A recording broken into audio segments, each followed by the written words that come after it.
Well, hello, everybody. We here at Freedom Wand have been focusing our summer social media on our newsletter and physical and mental health benefits that come with dignified wiping and toileting and how it improves patient outcomes. And we have with us today Carol Chang. She is an OT from Aging in Place expert who has created her own company called Evolving Homes. And Carol is passionate about helping people age in place with beauty, confidence, and reduce stress by planning ahead to age in place, which is really key. And her key is to make home spaces easy and safe to live in order to help loved ones live an active, independent, carefree life in the home that they love and want to stay in. So we will post all of Carol's links for you all in our newsletter. And welcome, Carol. Thank you for taking the time to talk with us today. Hi, how are you doing? We're good. We're good. You're in Florida, so you've got some nice, beautiful weather going on, I'm sure. Well, if you call beautiful getting into the oven, then sure. It's, in February, it'll be nice. Yeah, February is nice. Yeah, I'm actually coming to Florida this coming weekend. I gotta fly. Where am I going to? I don't even remember right now where I'm going to, but I gotta go for a training for a few days. So I'm looking forward to just getting away, if nothing else. Well, early mornings are nice. Yeah. Why don't you tell us something a little bit more that might not be in your bio, or some fun story that nobody might not know? Well, I talked a little bit about this on social media this past week that, I always talk about how I'm an occupational therapist by training. And, I have this home modification business, Aging in Place, which is sometimes a little bit boring. So I thought what was kind of interesting about me is that I'm an animal whisperer. I really enjoy, I have 3 bunnies, and most people, bunnies are the number 3 pet in I don't know, in the world, maybe. So it goes dogs, cats, bunnies. But generally people cannot pick up bunnies because they kick, because they're a prey animal. They're not built to be companions the way that dogs and cats are. However, these days people have a lot of house rabbits, and house rabbits are ones that live in the house and they run around, and you'll see them on Instagram and people snuggling up on these little things, but they still need to feel like they can be hugged and taken care of. So what I'm really good at is, one, getting these animals to a point where they can trust me, and then they'll let me hold them, and then teach like somebody else in order to do that. And so I was in Vancouver last week, and my sister's next door neighbor had a bunny that they felt like, oh my gosh, I'm just trying to feed it and it doesn't like me. And I taught the 13-year-old how to hold her bunny now, and she can hold him like a baby. Aw, that's pretty cool. I've got a funny story about a bunny. We had bunnies when my children were very small, and my youngest was just walking. And that bunny was supposed to have come to us house trained. Well, he was not house trained, and he decided to like the bed. But what really put me over the edge, and we just needed to remove the bunny from the home, is when I changed my son's diaper and it was full of rabbit droppings. Oh, he was eating them. Yes. Oh, how funny.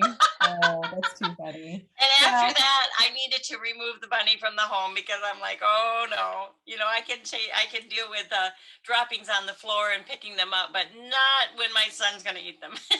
Yeah. Well, and luckily they're, quite dry because they eat mostly hay. So it's definitely not the same as human waste, which can be a little bit more complex and difficult for caregivers, right? To manage having to wipe, and is it clean? Is it wiped enough? Can somebody, catch all those little parts? Yep. Right. Well, that's pretty interesting. That's cool to know. So getting to our questions, what tips and advice do you have for clients that desire to age in place as it relates to caring for their own personal hygiene?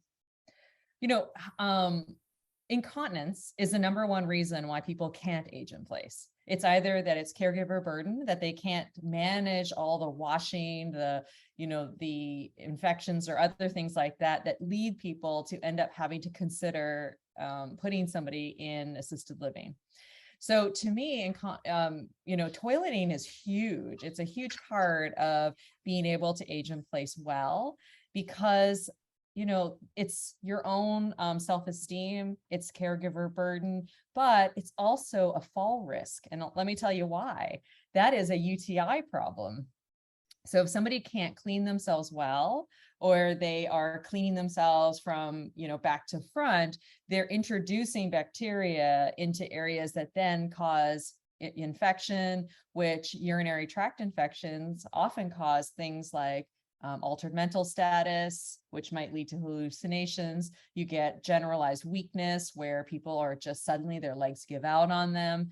So for so many reasons, I think that dealing or looking at those private areas are an important part of being able to age in place. It's not just grab bars. It's really looking at how you're functioning, and is that something that's going to keep you out of the hospital? Yeah, I just experienced that with my dad who had dementia, and it was the bathroom that finally was the end for us, because he didn't realize where he would go, and he just wanted to sit in the middle of the room. Or so I when it took three of us to get him up off the floor, that was the end. He needed. Then I knew I couldn't do it anymore. So it was all about the bathroom.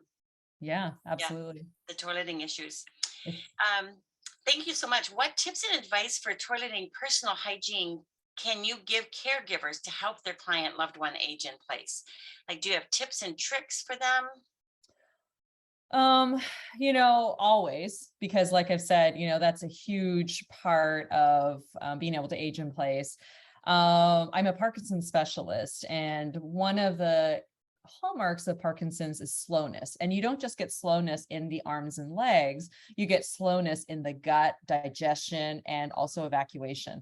And so one of the problems that I do see quite a bit is constipation. And with constipation, what can happen is that everything moves so slowly, it builds up, and you might get like a sudden evacuation of everything coming out, or leakage and things like that, which really what happens, it requires frequent cleaning. So one of the things that I tell people to do is, first off, they need to get a bidet, because an attachment bidet is very inexpensive. That way you can just kind of clean everything up.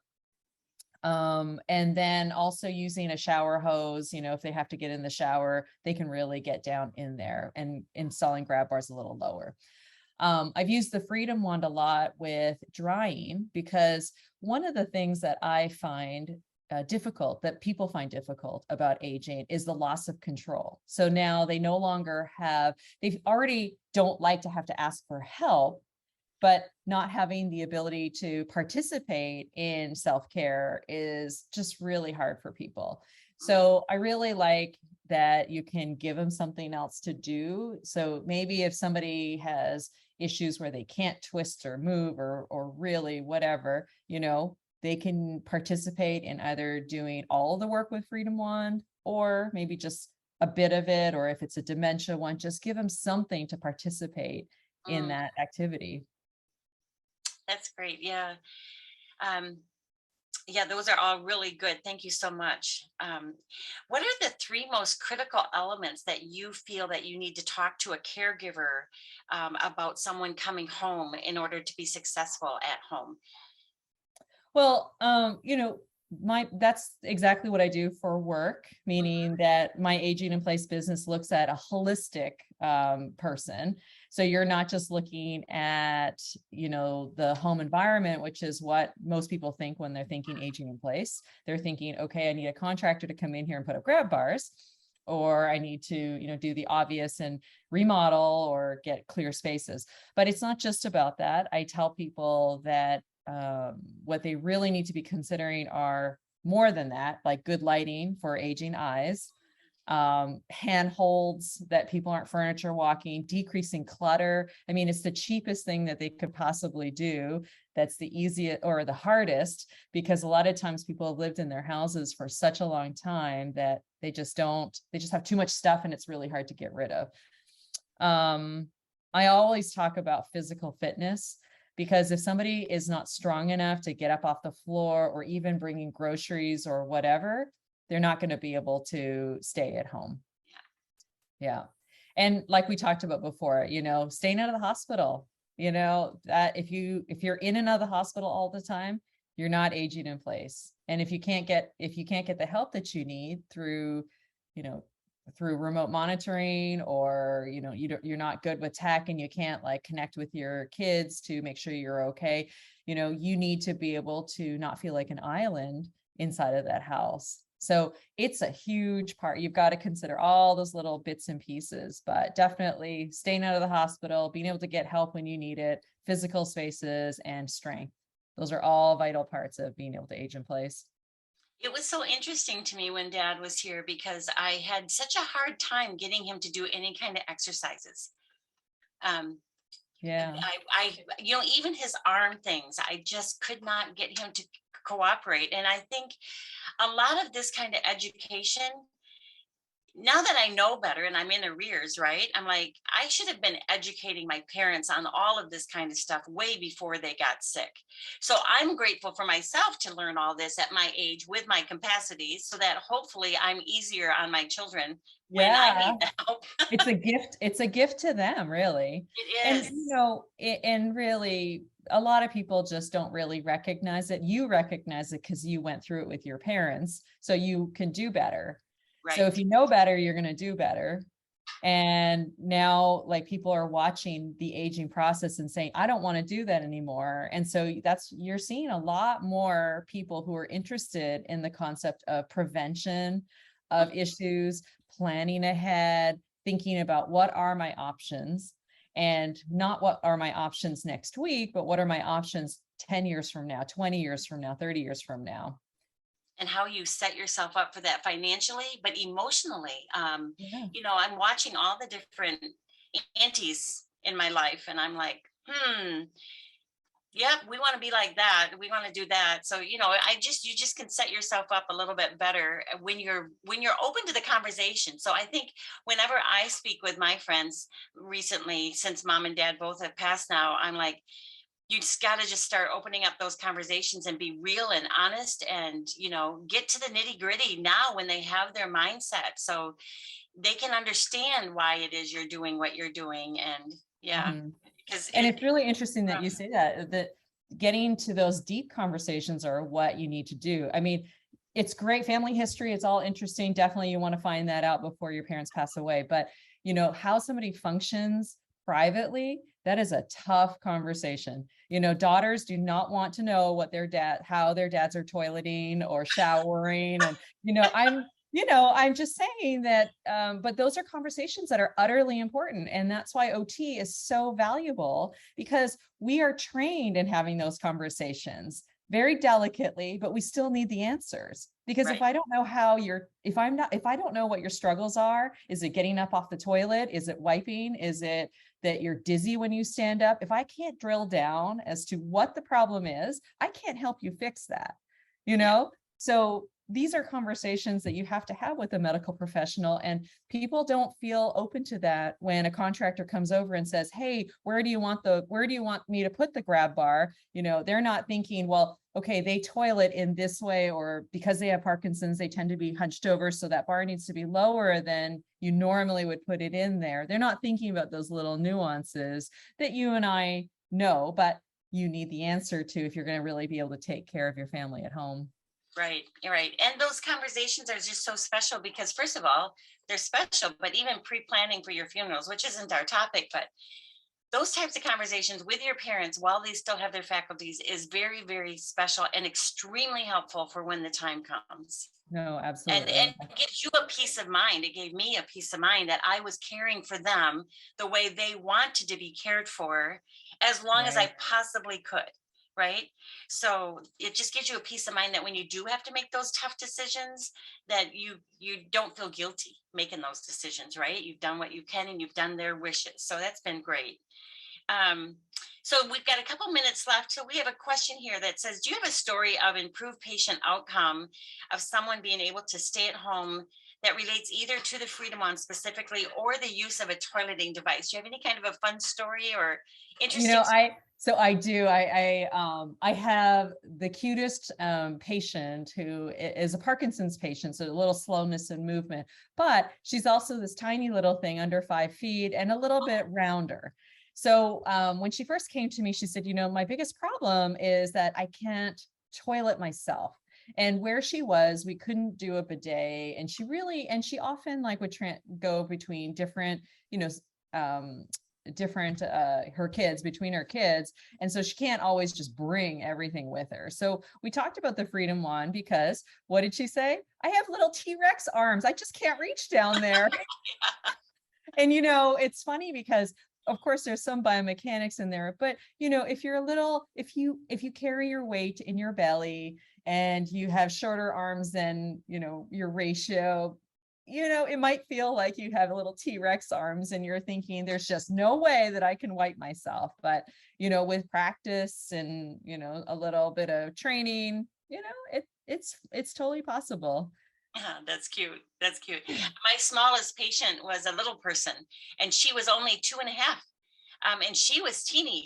We were at the Little People Conference, and she stood up on my table, but she went to preschool, and she needed to be independent. So she was able, well, 2.5 is really little.